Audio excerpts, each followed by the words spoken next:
ஆனா அதாவது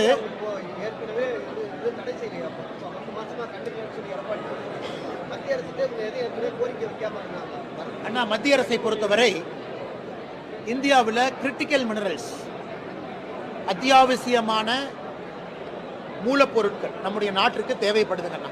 இன்னைக்கு சைனா கையில் எல்லாமே இருக்கு. அதில் டங்ஸ்டன் இதுவும் ஒன்று. மத்திய அரசை பொறுத்தவரை ஜார்க்கண்ட், தமிழகத்தில் மதுரை, மேலூர் பக்கத்தில் அது இருப்பதற்கான வாய்ப்பு இருப்பதற்காக ஆரம்பகால அறிக்கையை தயார் செய்யும் பொழுது மாநில அரசும் தன்னுடைய இன்புட்டை கொடுத்துருக்கிறாங்க. 20 ஸ்கொயர் கிலோமீட்டர் இப்படி இருக்கு அந்த மாதிரி பகுதி.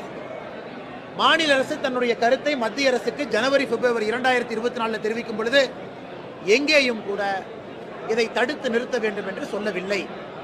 மத்திய அரசுக்கு நீங்க சொன்னா தாங்க நான் தெரியும். அது சமணர் படுக்கை அங்க இருக்கு, 2000 ஆண்டுகள் புதைக்குழி அங்க இருக்கு, அழகர் கோவில் பக்கத்தில் இருக்கு, அங்க பக்கத்துல நம்முடைய பண்டைய கால தமிழர்களுடைய அடையாளங்கள் இருக்குன்னு எங்கேயுமே சொல்லல. இவர்கள் அதற்கான குறிப்புகளை கொடுத்திருக்கிறாங்க. மத்திய அரசு அதன்படி ஆக்ஷன் விட்டுருக்கிறாங்க. இந்துஸ்தான் ஜிங்க் நிறுவனத்திற்கு அது கிடைச்சிருக்கு. அடுத்து 10 மாசமும் வாயை திறக்கல. டெண்டர் நோட்டிபிகேஷன் வந்துருச்சு. அதன் பிறகு கிராம மக்கள் பிரச்சனையை ஆரம்பித்த பிறகு அங்க இருக்கக்கூடிய திராவிட முன்னேற்ற கழகத்தினுடைய அமைச்சர், குறிப்பாக மூர்த்தி அவர்கள், அங்க இருக்கக்கூடிய திமுகவினுடைய தலைவர்கள் எல்லாம் போய் அரசியல் பண்ணியிருக்கிறாங்க. நான் என்னுடைய படிப்பை முடித்துக்கொண்டு காரணம் அவங்க சொன்னாங்க, ஐயா எங்களுடைய வாழ்வாதாரம் இங்கே தான் இருக்கு, அழகர் மலை இருக்கு, நம்முடைய பண்டைய தொல்லியல் சம்பந்தப்பட்ட எல்லாம் இங்கே தான் இருக்கு, அதனால் நமக்கு இது வேண்டாம் என்று சொன்ன பொழுது ஒரே வார்த்தை உறுதியளித்தேன், ஐயா உடனடியாக மத்திய அரசுடைய கவனத்துக்கு கொண்டு போறோம். நீங்கள் வேண்டாம் என்று நினைக்கக்கூடிய எந்த திட்டத்தையும் மத்தியத்தேனாக இருக்கட்டும், ஹைட்ரோ கார்பனாக இருக்கட்டும் வேண்டாம்னு சொல்லிட்டீங்க, அதை நிறுத்திடலாம். ஆனா இதிலே அரசியல் செய்து கொண்டிருப்பது யார் என்பதை தமிழக மக்கள் பார்க்கிறாங்க. நேற்று காலையிலே நம்முடைய மைனிங் அமைச்சர் கிஷான் ரெட்டி அவர்கள்ட்ட தொலைபேசி மூலமாக அழைத்து பேசினேன்.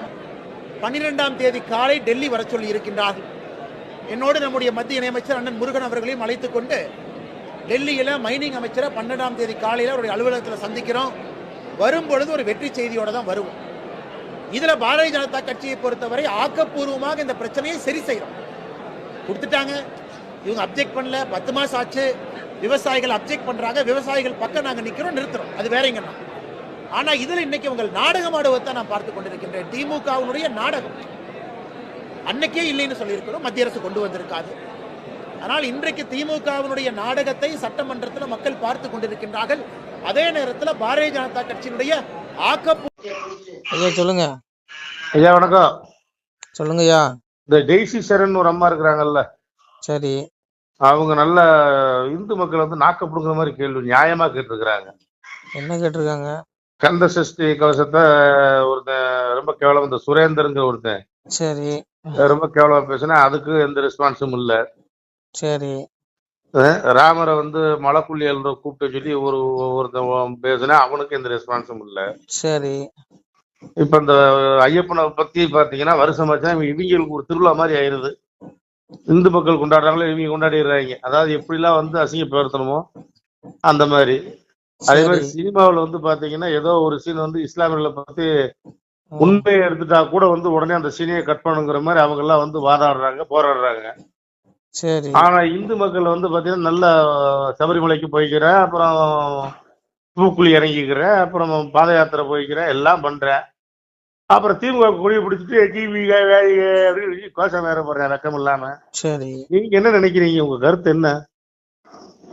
என்ன முடிவா சொல்ல வரீங்க? நான் என்னத்த போய் முடிவு சொல்றது? நமக்கு கிறுக்கு பிடிச்சிரும் போல் இருக்கு நிலைப்பாடுகள் எல்லாம் பார்க்கும் பொழுது. அந்த அம்மா என்ன சொல்லி இருக்குது? இவங்க யாருமே கேட்கல, உணர்வே வரலையான்னு கேட்குற இந்த அம்மா. நீ என்ன பட்டவர்த்தனை சொல்லணுமா? சரி, அதுக்கு நான் என்ன கேட்கேன்,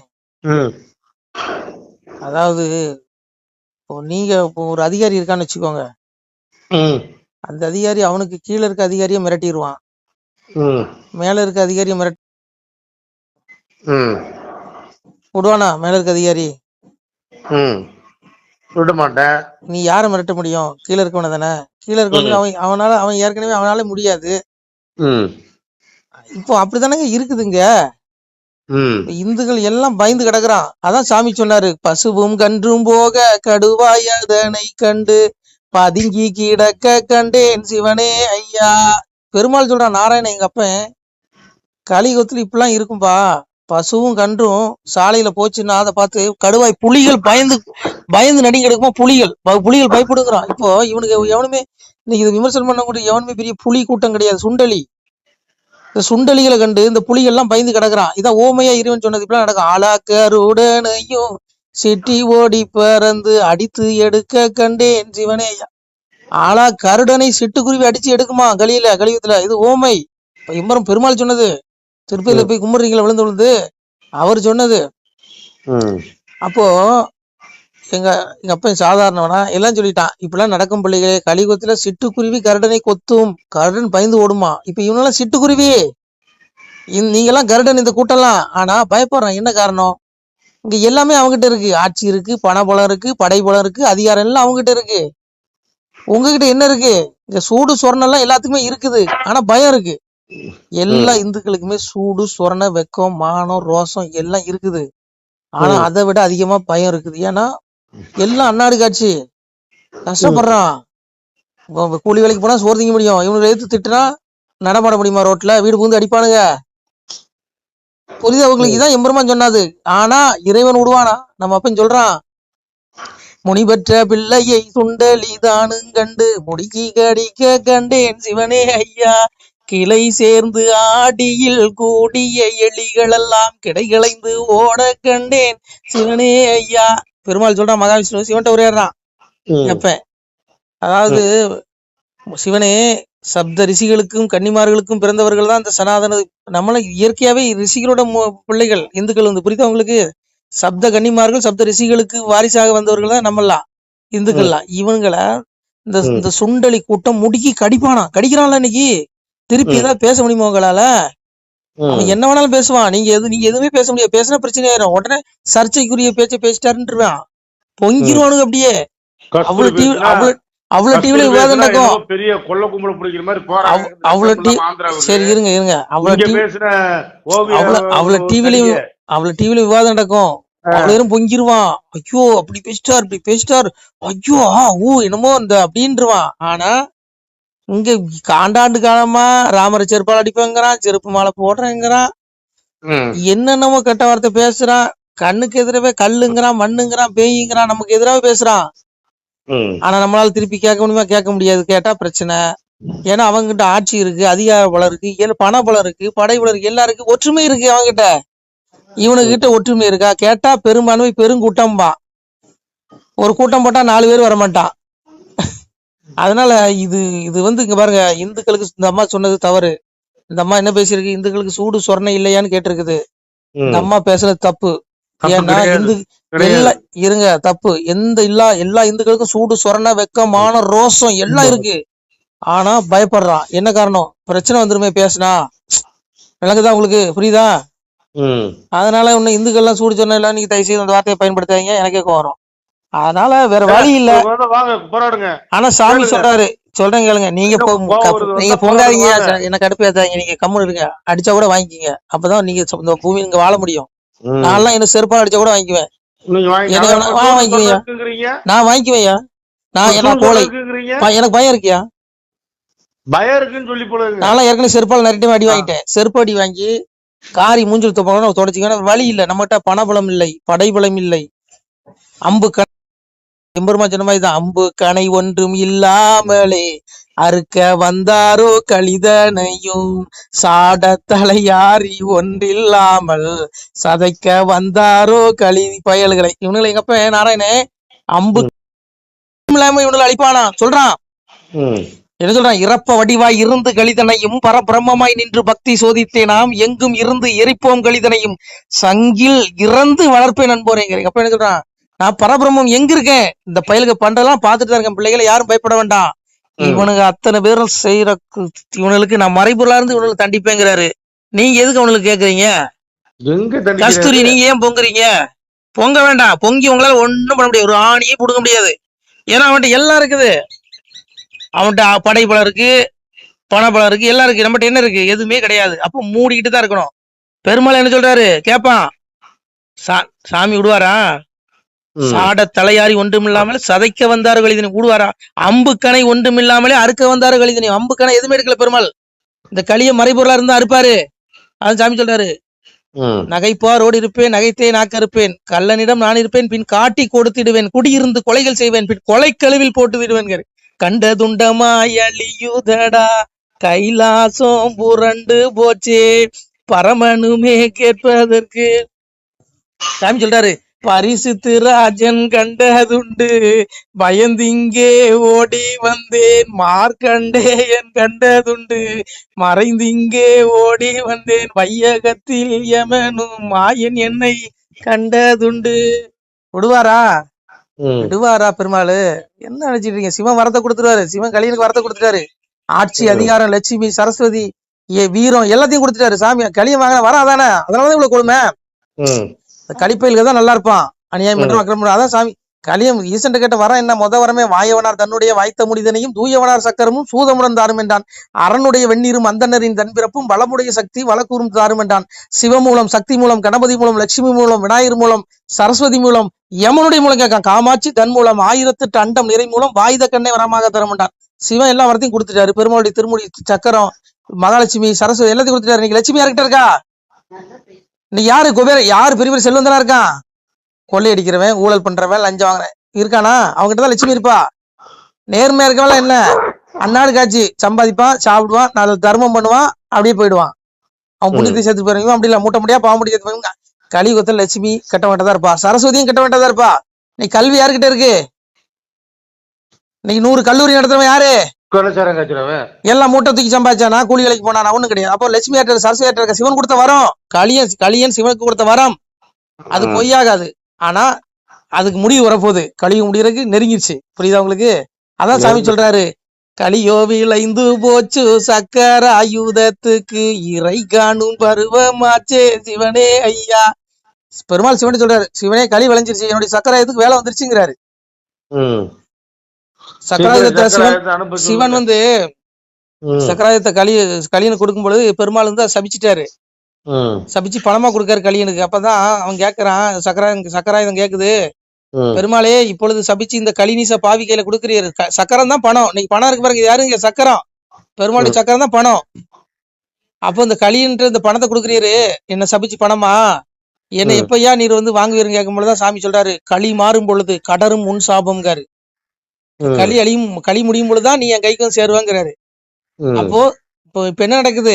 அநியாயம், அக்கிரமிப்பு, களி விளைஞ்சிட்டு சாமி வரக்கூடிய நாள் நெருக்கிட்டாதான் இதில் தெளிவா சொல்றாரு, பரித்ராணாய் சாதுனா விநாசாய சதுஷ்குதாம் தர்ம சப்தாம் நாத்தாய சம்பவாமி யுகே யுகே யதா யதா கி தர்மஸ்ய கில நிர்பவதி பாரதா அபியுதானமா தர்மஸ்ய ததாத்மானம் சுஜாமியங்க அங்காரு. விடுவாரா? அஜோஸ்மி சன்னவி ஆத்மா புதாம் பிரகிருதிம் சுவாமதிஷ்டாய சம்பவாமி ஆத்மயாயாங்காரு. வருவாரு, மனித ரூபத்துல வருவேன். இந்த களி அழிக்கிறதுக்கு மனித ரூபத்துல வருவேன். எங்க ஐயா யோகி ஆதித்யனார் ரூபத்துல இறங்கி இருக்கிறாரு இறைவன். யோகி ஊபி சிஎம் இருக்காருல, அவர் யாரு? வாமன் அவதாரம் மாதிரியே இருக்காரு பாருங்க பெருமாளுடைய. அதான் சாமி சொன்னார்ல, ஓரடியா இழந்த மாயன் உலகமால நான் வருவேன், பாதி அடி கேட்டதற்கு பங்கு இல்லை என்று சொன்னான், சீறி அவனை பார்த்து சினந்து விட்டேன் மாவலியை, மாலையன் இடத்தில் வந்து மயங்குகிறான் மாமுனியும், ஓரோலை எழுது மட்டும் காத்திருந்தேன் மாமுனி, கந்தில் துணி தொழிலிட்டு காத்திருந்தேன் மாமுனியர் நடை. அவனை சோதிக்க வந்தார்ல வாமன அவதாரத்துல மாவலிய. 3 அடி கேட்டாரு, 2 அடி தான் கொடுக்க முடிஞ்சு. ஒரு அடியில 14 உலகத்தை அளந்தாரு. பூமிக்கு அடியில 7 உலகத்தை அளந்தாரு. இன்னும் 2வது அடியில மேல ஆகாயத்துக்கு மேல 7 உலகம் அளந்தாரு. 3வது அடிக்கு என்ன பண்ணா? தலையை கொடுத்தானா? அந்த பெருமாள் தான் இன்னைக்கு வந்திருக்காரு. எங்க ஐயா யோகி ஆதித்யநாத் ரூபத்துல மகா அவதாரம். எல்லாத்தையும் பாருங்க, தர்மத்தை நிலைநாட்டுவார் பாருங்க சாமி. அதனால பெருமாள் விட மாட்டாருங்க. ஒரு அடியாய் அளந்த மாயின் உலகமால நான் வருவேன்னாரு, வந்துட்டாரு. இன்னைக்கு ஊபி ஆள்றாரு, நாளைக்கு இந்தியாவே ஆள்வாரு எங்க ஐயா யோகி ஆதித்யநாத். அதனால இவனெல்லாம் ஒண்ணும் பண்ண முடியாதுங்க. ஒரு நாள் அதான் சாமி சொல்றாரா, முனிபெற்ற பிள்ளையை சுண்டலிதான்னு முடிக்கி கடிக்கும், கிளை சேர்ந்த ஆட்டிகள் கூட்டி எலிகள் கிடைக்கிறது ஓடுவாங்க, ஓடுவான். இன்னைக்கு அடிக்கிறானா, உன்னை கடிக்கிறானா, மகனே பொறு பொறு பொறு, இவெல்லாம் ஓடக்கூடிய நாள் வருங்க. பெருமாள் சொல்றாருங்க, நான் சொல்லல. ஏக பரம்பொருள் சொல்றாரு, சம்பவாமி யுகே வருவாரு, தர்மத்தின் குறைவும் அதர்மத்தின் ஓகுதலும் எப்போதும் ஏற்படுகின்றோம். அப்பெல்லாம் நான் வரேனாரு. வந்துட்டாரு யோகி ஆதித்யநாத் ரூபத்துல வந்துட்டாருயா, வந்துட்டாரு. ஏன் கவலைப்படுறீங்க? சந்தோஷமா இருங்க. நீங்க முக்திக்கு வழி தேடுங்க. இது கொஞ்ச நாள் வாழ்க்கை. ஆத்மாவை தேடுங்க, உடலை பார்க்காதீங்க, உடல் அழிஞ்சிரும். ஆத்மா அழியாத பொருள். பாவி வம்சத்து பசுப்பமாய் போனாலும் ஆவியை கண்டு ஆக்கினைகள் செய்திருவேன் எம்பெருமான் நாராயணன் சொல்றான். உடல் ம் அழியுதுடா மகனே, அவன் ஆத்மா அழியாது. அவன் செய்யற பாவ மூட்டைகள் அவன் ஆத்மா பின்னாடி அவன் தூக்கிட்டு வருவான், என் பின்னாடி என் சிங்காசனத்துக்கு முன்னாடி வருவான். எட்டி ம் உதைச்சி அவனை எங்க தள்ளுவேங்கிறார்? நரக புழுக்குழியில் தள்ளுவேங்கிறார். அதான் சொன்னாரு, பக்தி சோதித்தே பல நாளும் காத்திருந்த வித்திகன் இணை வந்து வேண்டார் மேல் வீடு இழந்து செத்திறந்து தீநரக சீல்குட்டியில் அடைக்க கொத்தி இருந்த புழுக்கள் வந்து கொஞ்சம் புழு நெளிர நரகத்துல தூக்கி போட வேண்டாம் மகனே. உங்களுக்கு மேல் வீடு ஆகிய வைகுண்ட வீடு இருக்குங்காரு. மேல் வீட்டுக்கு போனீங்கன்னா தான் உங்களுக்கு நீங்கள் முக்தி அடைய முடியும். இந்த பிறப்புங்கிற சக்கரத்துல இருந்து நீங்க அறுபட்டீங்கன்னா தான் எல்லா துன்பத்திலிருந்து விடுபட முடியும். இல்லைன்னு வைங்களேன், இன்னைக்கு மனித உடல்ல இருந்து நான் இந்த உடல்ல நான் பேசிட்டு இருக்கேன், செத்து போறேன்னு வைங்க, நான் எங்க அப்பா என் பரம்பரை நாராயண வைகுண்டத்துக்கு போலன்னா நான் ம் மீண்டும் இந்த இறப்புரி மனித புழு விலங்கு பறவைன்னு பல பிறவி எடுத்து சாக வேண்டியிருக்கும். இந்த மனித பிறவி அவனை தேடுவதற்குண்டான பொக்கிஷமான பிறவி. இந்த மனிதர்கள் எல்லோரும் இங்க பயன்படுத்திருங்க. 6 பிறவி அறிய உன்னை நினையாமல் தூருமிக பேசி தொழாத பேர் ஆனாலும் 7ஆம் பிறவியில் எல்லளவு நினைத்தாலும் வாரி அணைத்து வைகுண்ட வியோனைங்கிறான். 6 பிறவி முதல் 7 பிறவி கொடுக்குறான் ஒரு மனுஷனுக்கும். நீ 7வது பிறவில நீ 6 பிறவில கடவுளை பேய் பிசாசு பூதம் நீ திட்டினாலும் கூட, நீ பெருமாளுக்கு செருப்பு மாலை போட்டாலும் கூட, ம் 7வது பிறவில நீ எல்லளவு நினைத்தாலும் உன்னை வாரி அணைத்து வைகுண்டம் கொடுக்குறான். அவ்வளவு பெரிய பரம்பரத்தை, அவ்வளவு பெரிய காருண்ய மூர்த்தி எம்பெருமா. புரியுதா உங்களுக்கு? எல்லளவு நினைச்சா போதுமா 7வது பிறவில. ம் அதான் சொல்றேன், வாரி வரம்பை விட்டு வையகத்தில் வாராமல் காரியமாய் பள்ளி கடலில் துயில்வோனே. கடல்ல துள்ளி கொண்டிருக்கான், பாம்பு அலைஞ்சிருக்கான் எங்க அப்பன், விடுவானா? ம் இன்னைக்கு வாரி வரம்புல நிக்கினா காரணம் பெருமாள் உள்ள படுத்திருக்கான், பார்க்கடல்ல உள்ள படுத்திருக்கான் பாம்பனையில.